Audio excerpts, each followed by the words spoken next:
अच्छा, अब बच्चे आ जाओ सब्ट्रैक्शन ऑफ सेट्स में। इसको हम पहले डिफाइन कैसे करेंगे। Contains all elements of A which are not present in B.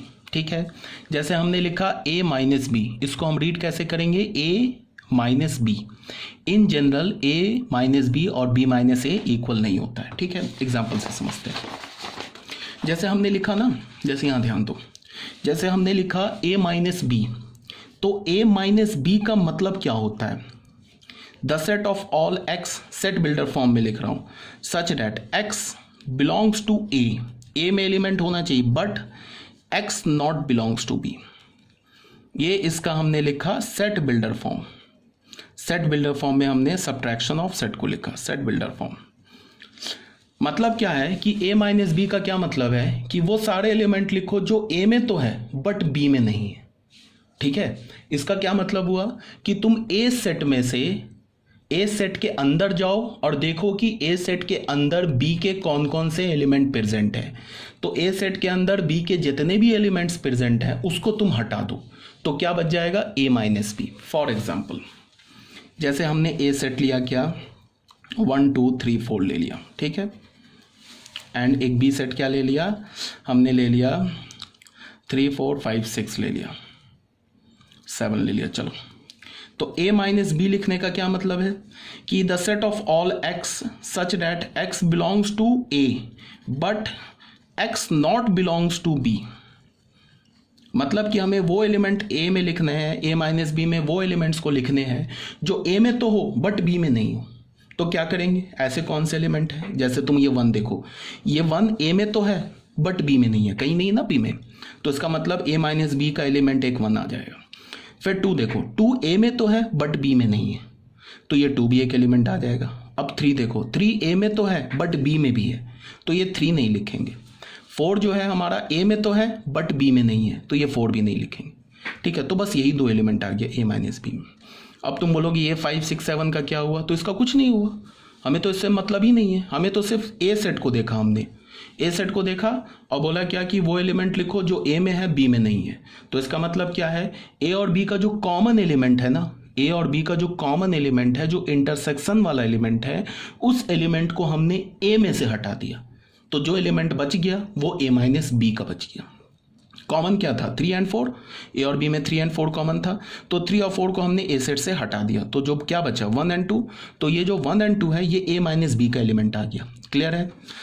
अब एक एग्जांपल और देख लो तुम, जैसे हमने अभी क्या लिया 1 2 3 4, एक सेट हमने क्या लिया, ए सेट लिया 1 2 3 4, एंड एक बी सेट क्या लिया हमने, बी सेट ले लिया 3 4 5 3 4 5 6 7।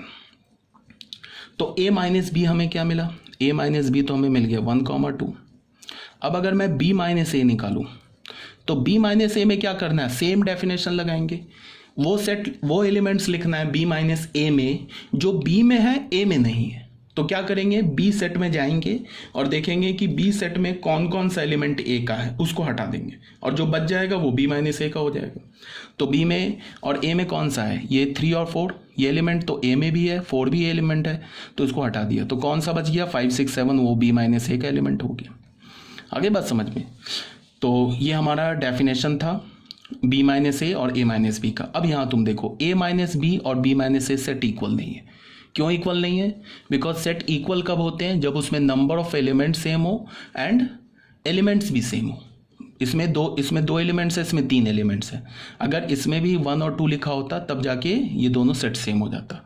ठीक है, तो हम इक्वालिटी ऑफ सेट को इन डिटेल सेट थ्योरी जो जब सेट चैप्टर पढ़ेंगे तो उसमें पढ़ेंगे, बट अभी यहाँ तुम ऐसे समझ जाओ A minus B is not equal to B minus ए।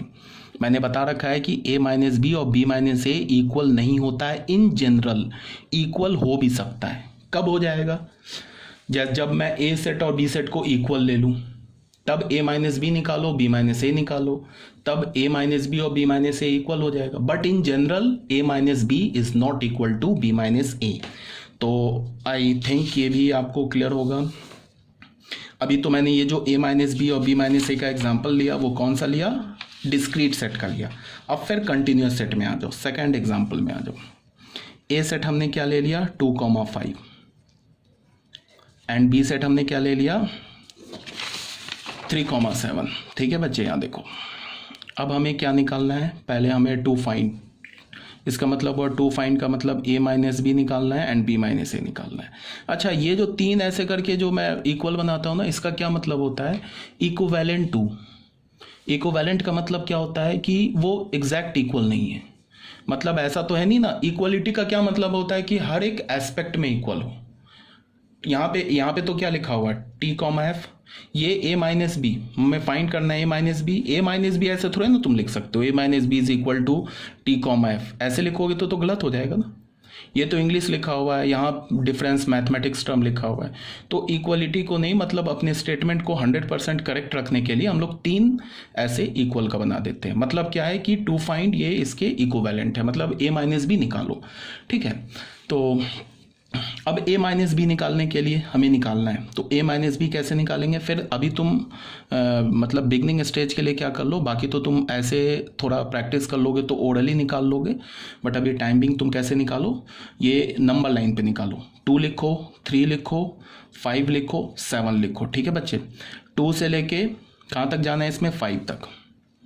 5 पर ओपन है, 2 पर क्लोज है, और यहाँ से कहाँ जाना है, ये सेट हमारा a हो गया। अब सेट b लिखते हैं, सेट बी क्या हमारा 3 पर ओपन 7 पर क्लोज्ड, ऐसे लिख लिया, ये हमारा सेट बी हो गया। ठीक है, अब हमें करना क्या है, ए सेट में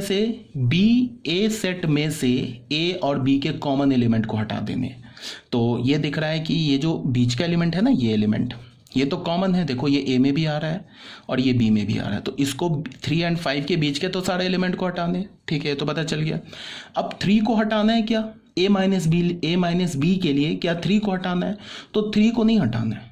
क्यों नहीं हटाना है, a3 और 5 के बीच के तो सारे नंबर आ गए।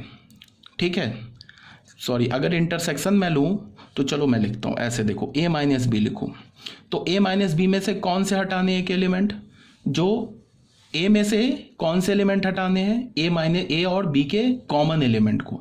तो एक तो हमें साफ साफ दिख रहा है कि कॉमन एलिमेंट 3 से 5 के बीच का हर एक एलिमेंट है, तो इसको तो हटेगा। किससे हटेगा, a सेट से हटेगा। ठीक है, उसके बाद मैं बोल रहा हूँ कि क्या 3 हटेगा, तो 3 नहीं हटेगा a सेट में से। क्यों नहीं हटेगा, बिकॉज हमें वही एलिमेंट हटाना है जो दोनों में कॉमन है, बट 3 a में तो है बट b में नहीं है, तो 3 नहीं हटेगा। ठीक है, अब बताओ 5 हटेगा, तो 5, अब तुम सोचो, यहाँ पे दिमाग लगाओ, 5 हटेगा, तो 5 तो हटेगा ही हटेगा। 5 तो a में ही प्रेजेंट नहीं है, तो 5 जब a में ही नहीं प्रेजेंट है तो b इसके इंटरसेक्शन में कहाँ से आएगा।